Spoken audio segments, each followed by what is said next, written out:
Catherine is very good with numbers even at age 10. While other kids struggled, she solved the hardest problems easily. Her principal was amazed and told her parents she had earned a special scholarship. This let her skip a grade and join the second grade of junior high.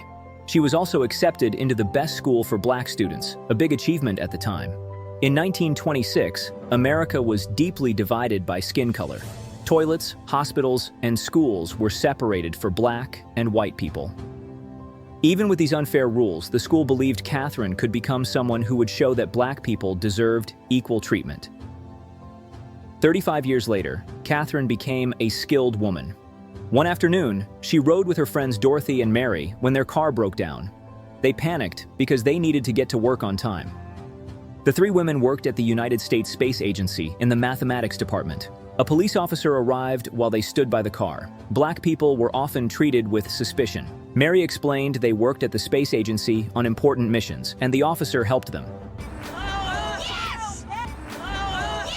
Inside the agency, workers watched the news that Russia was preparing a rocket. The president's representative pressured Harrison, the agency's director, to speed up America's rocket program. At the office, Michelle told Catherine she would be moved to the Advanced Research Department. Dorothy asked for a promotion, but was refused, leaving her feeling unappreciated. Mary's team kept failing rocket tests. She studied the problem and explained it. Her boss realized her talent and promoted her to rocket assembly technician, valuing skill over unfair rules. Catherine entered her new department, where people mistook her for cleaning staff. Harrison asked if she could handle difficult math for rockets, and she said yes.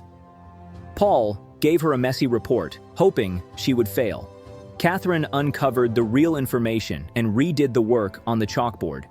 Harrison and the team were shocked. He told Paul to give Catherine all information needed. Later, Michelle announced Mary's promotion request was denied because she did not have a degree from a white-only university. Mary was hurt, but stayed quiet. Dorothy went to the city library with her children. A woman warned her black people were not allowed, so she left quietly but took a book. On the bus, she told her children knowledge was the key to respect. One evening, Dorothy hosted a small gathering. Catherine met Jim again, and he apologized. She warmed up to him. During a slow dance, the radio announced Russia's rocket had circled the planet. Everyone fell silent. The next day, Harrison told workers they had to stay overtime until their rocket succeeded. Despite long hours, tests kept failing. The agency got a new high-tech machine to solve rocket formulas automatically. No one knew how to use it. Late at night, Dorothy studied it, learning every button and cable until she understood it. By the next morning, Dorothy realized that the new machine could one day replace the work of black mathematicians, putting their jobs at risk. Meanwhile, Mary took a big step toward her dream. She went to court to ask permission to attend a university meant only for white men. After getting a court date, she returned to the agency to tell her supervisor she would not give up. She was determined to fight for admission so she could one day become a certified rocket engineer. A few days later, Harrison noticed Catherine often disappeared from her desk for long periods.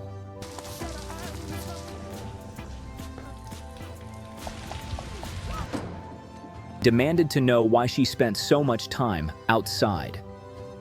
Exhausted and frustrated, Catherine explained that she had to run almost a kilometer every day to use a restroom she was allowed to use.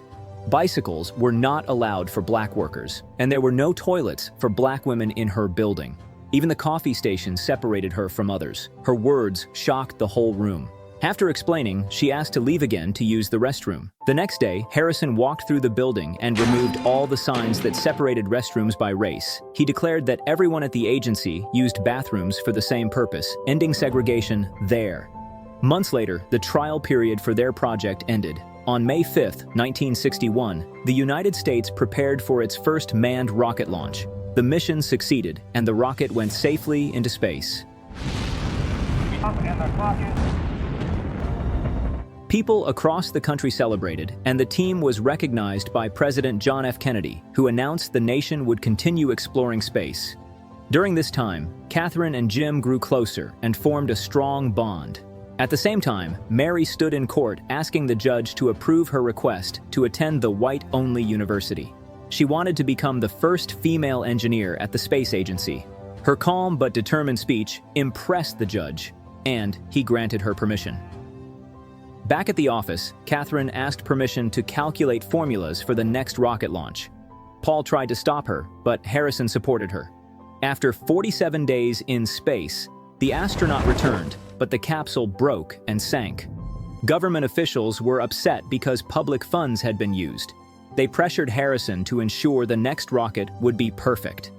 Later, Catherine gave Paul a set of calculations, but he rejected them, saying the numbers had changed. She had to redo her work with updated data.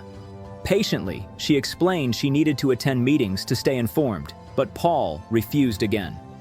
Feeling frustrated, she asked Harrison for permission to join the meetings. Seeing her effort, he allowed it. During a meeting, astronauts and government leaders asked for a progress update. Harrison admitted he could not answer alone and turned to Catherine. She quickly calculated all the numbers, speed, distance, and angles in front of everyone and finished in minutes, leaving them amazed. Harrison assured officials that all remaining data would be ready in a few days, thanks to her. Elsewhere, Dorothy practiced with the agency's giant calculating machine. After weeks of studying it, she finally turned it on successfully. 2 officers were shocked because no one had been able to use it before.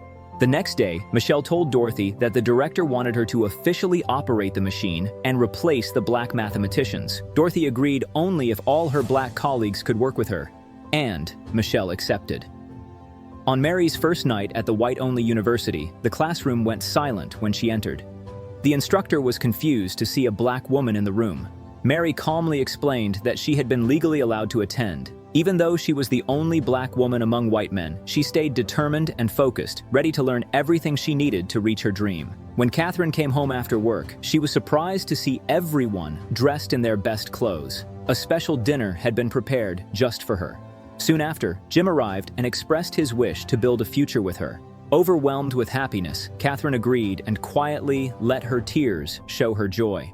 The next morning, Harrison announced that the agency's new automatic calculating system would soon handle the advanced math work. This meant Catherine's skills were no longer needed in the research division.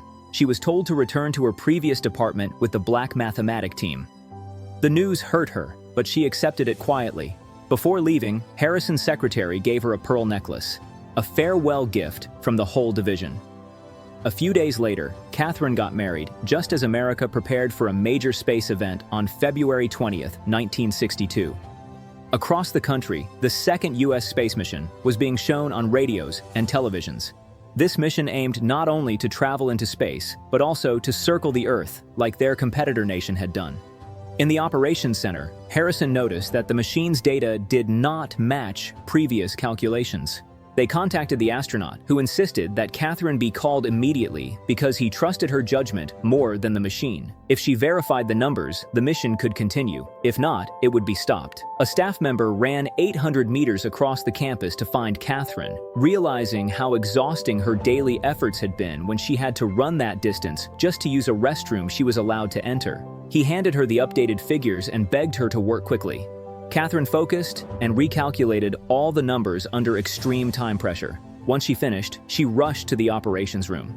Harrison immediately relayed her verified numbers to the astronaut. The coordinates matched, and the mission was cleared to continue. The rocket lifted from Cape Canaveral, and everything seemed stable. At the mathematician department, Dorothy prepared to leave when Michelle handed her a document officially appointing her as head of the computing machine department.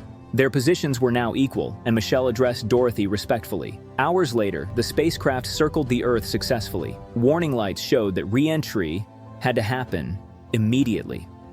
During descent, a problem appeared in the capsule's heat shield, causing fear across the nation. But the astronaut returned safely, landing almost exactly where Catherine had calculated. The capsule was secure, with no major damage. The country celebrated the achievement. Harrison recognized Catherine's vital role and praised her.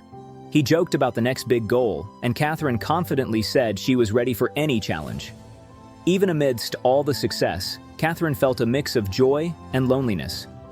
In quiet moments, she wondered how life might have been different if she had trusted more or held on to certain moments. She realized that choices often came with hidden costs, and even surrounded by achievements, a person could feel a quiet ache inside. Yet she knew she had to keep moving forward, letting go of old shadows and embracing whatever new paths life would bring.